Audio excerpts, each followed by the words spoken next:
સુરતમાં છાપરા ભાઠા વિસ્તારમાં જળબંબાકાર થયું છે। ન્યૂ કતારગામ વિસ્તારમાં ભારે વરસાદથી પાણી જ પાણી છે। ધોધમાર વરસાદને લીધે વિઝિબિલિટીમાં ઘટાડો ચોક્કસ જોવા મળી રહ્યો છે। પાણી વહેતા થતા વાહન ચાલકો અને રાહદારીઓને ભારે હાલાકીનો સામનો કરવો પડી રહ્યો છે।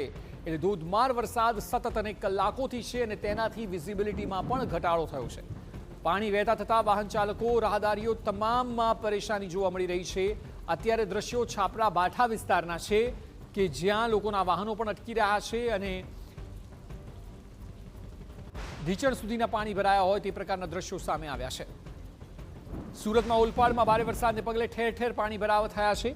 કીમ ગામે સ્ટેટ હાઈવેના સર્વિસ રોડ પર પાણી ભરાયા છે। વાહનો પાણી બંધ થવાથી મુશ્કેલી લોકોની સર્જાઈ છે।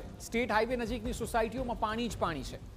સોસાયટીના રહીશો ઘૂંટણસમાં પાણીમાં ચાલવા માટે મજબૂર બન્યા છે અને હાલ સર્વિસ રોડ હોય કે મેઇન રોડ હોય, રહેણાંક વિસ્તાર, કોમર્શિયલ ઇમારતો, બધી જ જગ્યાએ પાણી જ પાણી છે। લોકોના ઘર વખરીથી લઈને નાના મોટા વેપાર ધંધાને ભારે નુકસાન ચોક્કસ પહોંચ્યું છે। ઓલપાડના દ્રશ્યો કે જ્યાં ઢીચણસમાં પાણી અલગ અલગ વિસ્તારમાં જોવા મળી રહ્યા છે।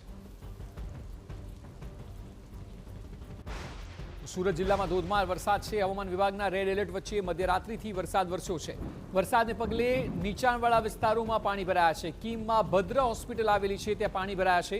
હોસ્પિટલના કમ્પાઉન્ડમાં ગોઠણ સુધીના પાણી ભરાતા દર્દીઓને હાલાકી પડી છે। તંત્રની ડ્રેનેજ લાઇન અહીં બ્લોક થઈ હોય તે પ્રકારના દ્રશ્યો જોવા મળી રહ્યા છે, જેને લીધે હાલ વરસાદી માહોલમાં દર્દીઓ પણ પરેશાન થયા હોય તે પ્રકારની સ્થિતિ અત્યારે જોવા મળી રહી છે। એટલે જ્યાં નજર જશે ત્યાં પાણીથી લોકો ત્રાહિમામ થતા જ નજરે પડી રહ્યા છે। સુરત જિલ્લામાં હવામાન વિભાગના રેડ એલર્ટ વચ્ચે મધ્યરાત્રિથી ધોધમાર વરસાદ ખાબકી રહ્યો છે, જેને પગલે જળબંબાકારની સ્થિતિ સર્જાઈ છે। સીધા દ્રશ્યો જોઈ શકો છો કે સુરત જિલ્લાના કીમ નજીક આવેલી જે ભદ્ર હોસ્પિટલ છે, આ ભદ્ર હોસ્પિટલના જે કમ્પાઉન્ડ છે તેમાં પાણી ભરાઈ ગયા છે। ઘૂંટણસમાં પાણી ભરાઈ જતા આ જે હોસ્પિટલ જે આવતા જતા દર્દીઓ છે તેઓને ખૂબ મુશ્કેલીનો સામનો કરવો પડી રહ્યો છે। જે ડ્રેનેજ લાઇન છે તે ડ્રેનેજ લાઇન બ્લોક થઈ જતા આ પરિસ્થિતિનું નિર્માણ થાય છે।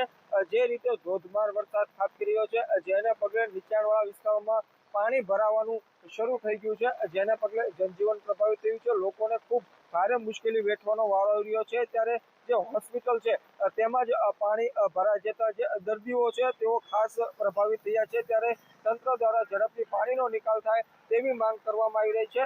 તેમજ હાલ સુરત જિલ્લાની વાત કરીએ તો સુરત જિલ્લાના તમામ તાલુકામાં વરસાદ વરસી રહ્યો છે, જેને પગલે રસ્તાઓ પર પાણી ફરી વળ્યા છે। મેહુલ ભોકળવા, TV9 ઓલપાડ।